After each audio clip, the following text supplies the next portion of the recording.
This man I'd barely seen on TV was my last hope. I didn't know what connection there could be between the Mayans and what had happened to me, but at that point, I was ready to accept any explanation that could make sense out of the nightmare that my life had become. Hello, I'm a journalist, and I have an appointment with Professor Kuriakin. The professor's waiting for you.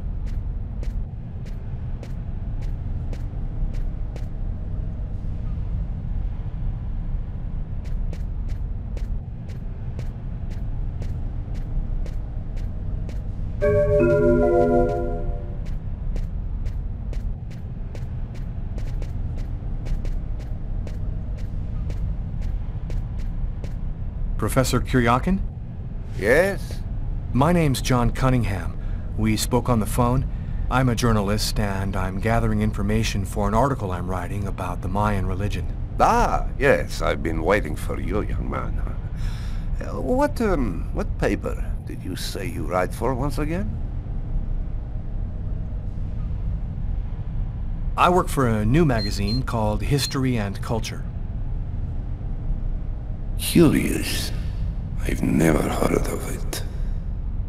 It's curious, but your face seems familiar to me. Have we met somewhere before? Yeah, I get that a lot. I guess I must have one of those boring faces everybody sees everywhere. Well then, let's have a go at it. Where would you like to start? Can you tell me anything about Kueknitlan? Of course. Come, I'll introduce you.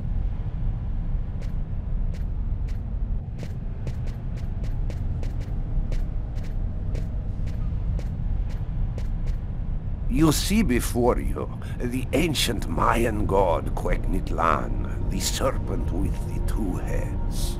One head sees in this reality, the second in the other world. By opening both mouths, the Mayan oracles could see through the serpent into the other world. One serpent with two heads, face to face. The same image I cut into my forearms. Could you explain this other world? Oh, the world beyond our own. The kingdom of the gods and the dead. The Mayans believed that human sacrifices allowed them to hear the voices of the deceased and see into the future.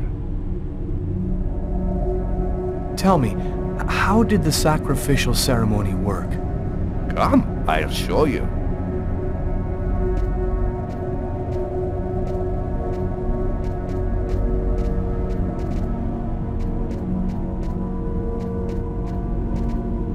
This painting, dating from the 1st century BC, shows a sacrificial ceremony. The victim's agony must have lasted quite some time. The priority being to keep the mouths open as long as possible. The victim was stabbed 3 times, each wound cutting a pulmonary artery leading to the heart. The oracle is not the one stabbing the victim? Oh, the oracle must never soil himself with the blood of another. That is why he chooses a sort of proxy, another person in the crowd, totally at random. This person becomes the executor. The oracle takes complete control of the executor, manipulating him from a distance. What happened to the executor after the sacrifice? He went mad and committed suicide after accomplishing his part of the ritual. A Mayan sacrifice. That's what it was. You aren't a journalist, are you? Who are you? My name is Lucas Kane. The police are looking for me about a murder that I did not commit, but I was the executor. You're a murderer? I'm innocent. I stabbed someone I'd never seen before, 3 times, cutting his arteries, just like you described. Do you mean to say that there is a Mayan oracle still living today? But that's completely impossible. Have you ever seen this symbol before? Oh, it's the symbol of Quegnitlan. The executors cut this into their own forearms before accomplishing the sacrifice. So, it is true. My God, the Codex was right. The Codex? What are you talking about, Professor? You can't stay here. Your picture is in the paper that the security guard is reading. He's sure to recognize you. Come, let's leave here, and I'll tell you all about it.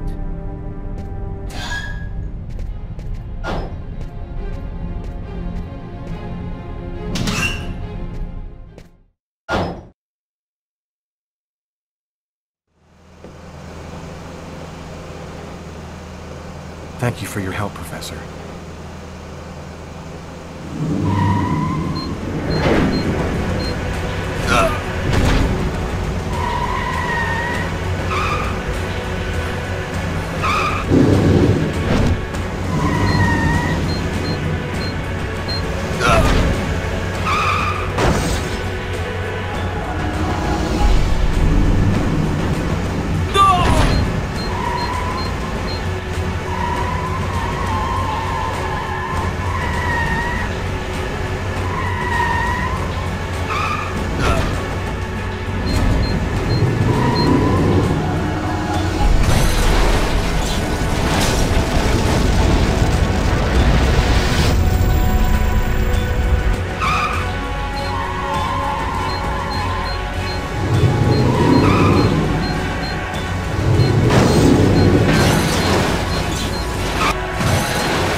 Professor!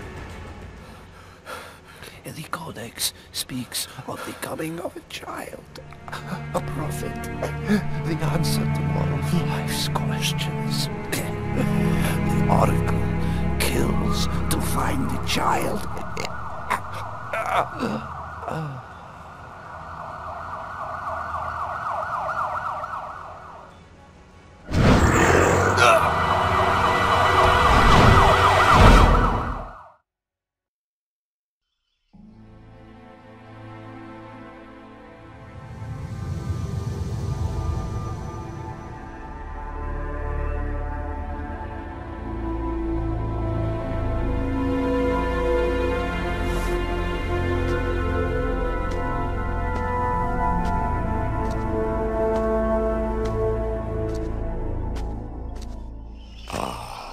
There you are. I've been looking forward to meeting you. Few men are capable of resisting an oracle. What is there so different about you?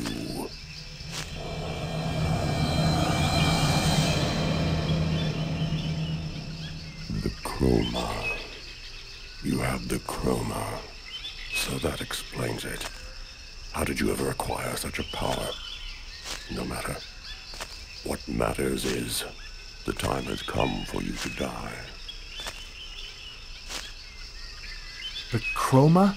What does that mean? The force that created the universe. The origin of everything. It gives extraordinary powers to those who possess it. Why me? Why choose me? Pure chance. The executor is always taken from the crowd. It's a great honor for you to be chosen to serve Quegnitlan. Enough talk. Other matters await my attention. We will see each other again. In the other world. Gibin tinna quendaune.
Agatha!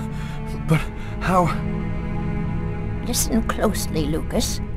Those who employ the Oracle are searching for a little girl. A perfectly pure soul that's never been incarnated. Her coming was foretold by the most ancient prophecy in human history. She's the one you see in your dreams. You must find her before the Oracle does and put her someplace safe. Hurry. There isn't much time and they are already back on your trail.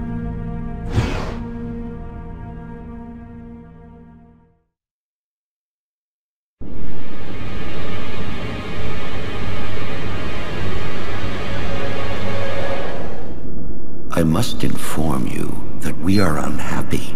Very unhappy. He has escaped you again. First in the museum lot. A big mistake, the museum lot. And then in the wave.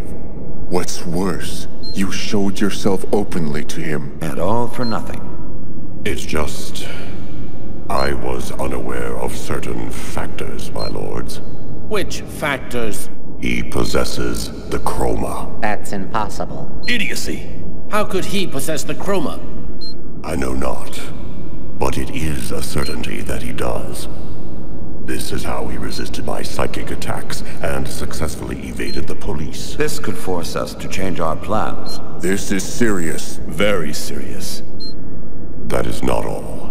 Someone has intervened. What do you mean? While you were with him in the wave? Yes, my lord. Someone brushed aside all of my attacks on Kane and protected him. It was not one of ours. Certainly not. No. I think it was something else. Its chroma was... different. Another clan? That's impossible. Only we are left. We have a rival. Who searches for the Indigo Child as we do. They must not find the child. That would be a catastrophe. A disaster. Kane is on their side. Unless they are just using him. He is the key. He sees through our eyes. He must not find the child. You must deal with this problem. Definitively. I have already taken measures. He will be definitively dealt with. And soon. Do not disappoint us. You may leave us.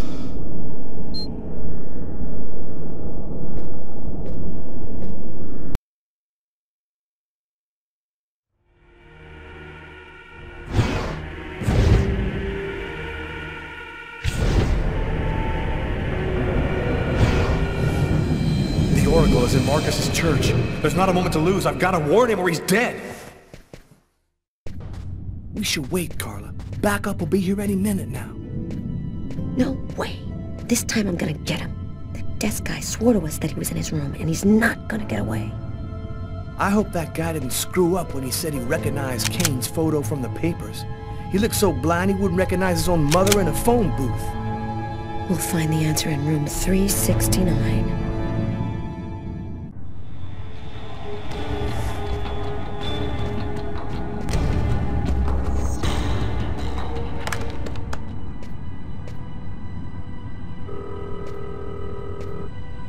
Pick up, Marcus. Pick up.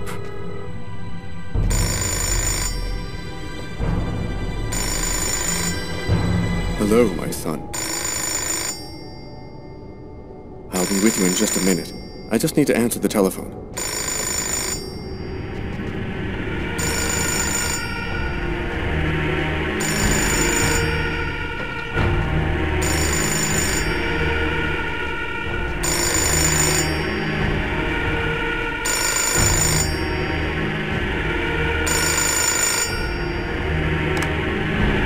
St. Paul's Cathedral.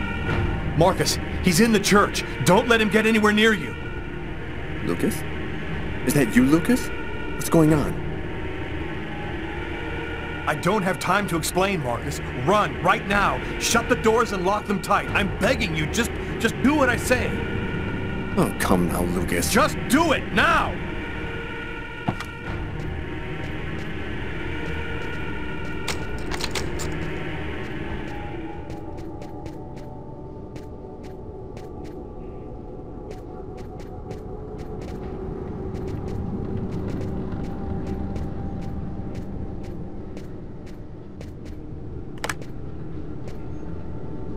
All right, I'm locked in.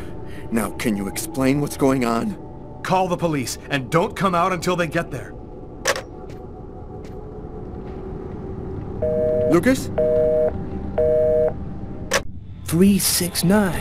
Here it is.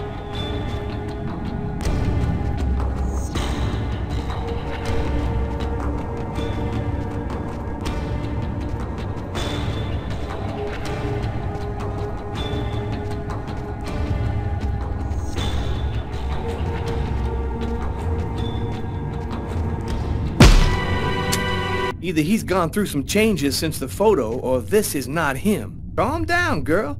I think there's been a slight misunderstanding. Tyler, it was the wrong room! Huh? There must be another room 369 down the hall somewhere.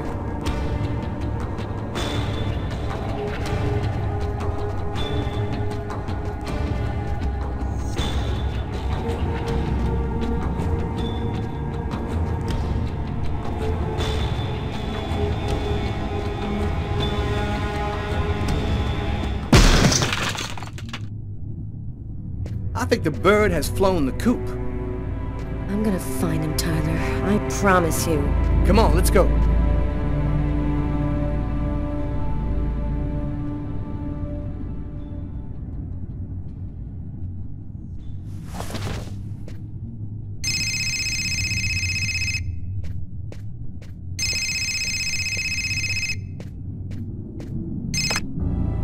Lucas, you have to come over right now. They'll kill me if you don't come. I'm at the old amusement park. Please. You must realize now that I am not joking. So please, don't delay.